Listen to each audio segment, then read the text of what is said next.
The state of Texas has requested a new execution date for death row inmate Robert Roberson. Roberson was scheduled to be executed last October, but received a stay following several legal challenges.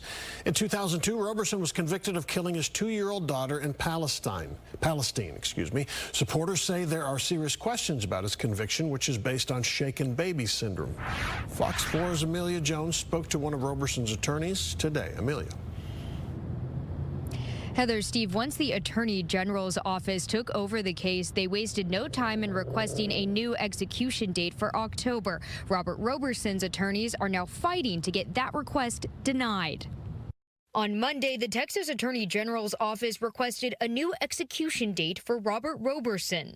Roberson's legal team immediately filed a motion objecting to that request because he still has a pending case with the Texas Court of Criminal Appeals.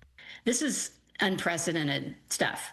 So we have a normal appeal going on, and then now this eruption of political drama, it seems to me, when a man's life is at stake. It's really shocking.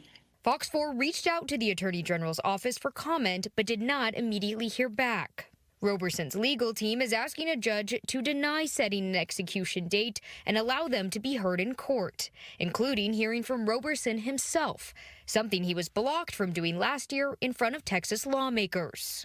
But my angst about this is that there's this myth out there as if he's had all this process, there have been all these appeals, and that's just not true. What's happened is a slammed door over and over again without the evidence being considered. Roberson's case gained national attention when a group of bipartisan state lawmakers successfully fought to postpone his execution last year.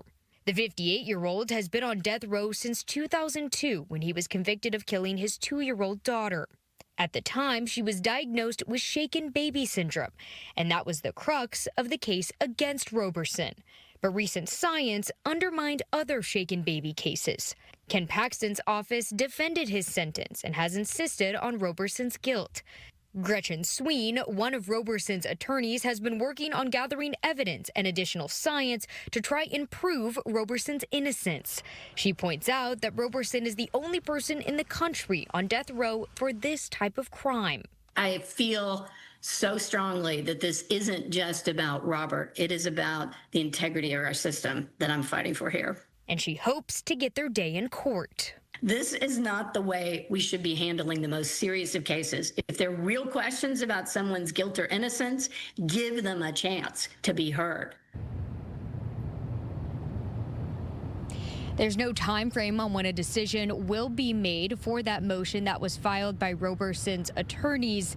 The requested date from the AG's office is October 16th, which is around the same time that Roberson was set to be executed last year.